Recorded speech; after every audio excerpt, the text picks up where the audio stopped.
Okay, okay.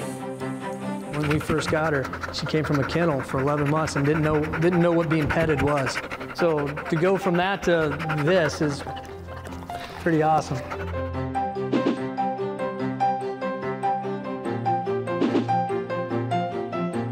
This is Rainey. She's a 5-year-old black Labrador retriever. She's one of our canine search specialists. We have 14 dogs on our urban search and rescue task force. They're trained to find people who are lost or trapped in building collapses. They can also find people who are lost in a more wooded suburban area, but their main focus is urban search and rescue.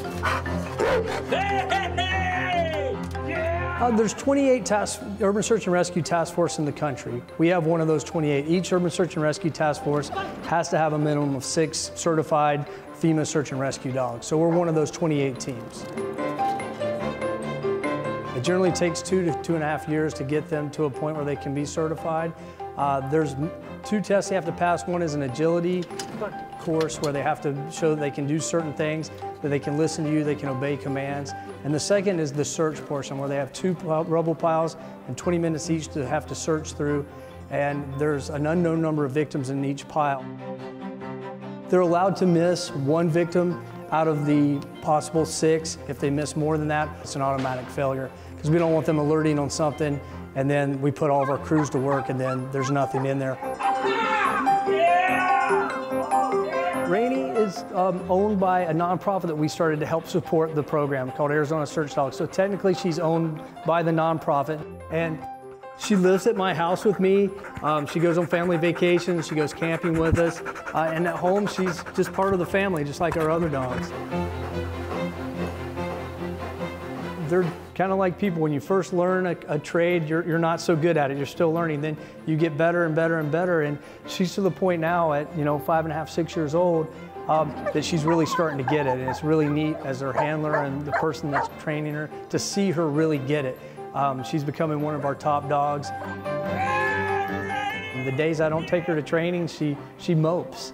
She knows what day's training day, and she knows what day we're supposed to do stuff, so she absolutely loves it. It's just playtime for her. And our dogs are unique. Most service dogs, hands off, people, they don't want you petting them. Our dogs, we want you to pet them, because part of their training is interaction with people. That's actually part of the test. They have to be off the lead and interact through people and still stay focused on us. So we actually encourage people to pet the dogs. I've lived in the city of Phoenix for 20 years now, and I think it's a great place to raise a pet, or have a dog. There's so many restaurants now that have pet-friendly patios. There's tons of dog parks.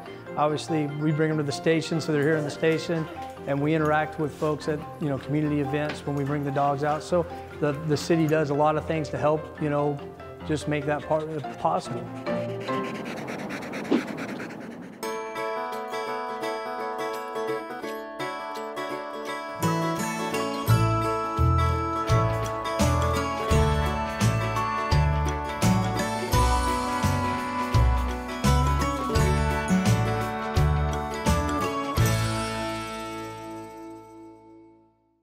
The pads at the bottom of your dog's feet are there to protect against heat, cold, and rugged terrain, but this doesn't mean that they're impervious to the elements. Pavement and concrete can heat up quickly in the spring and summer months.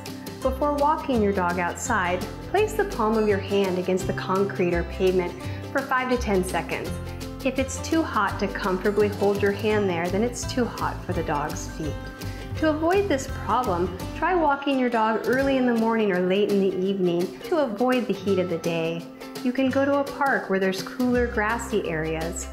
All-terrain dog boots that are properly fitting can help protect the paws against rugged terrain.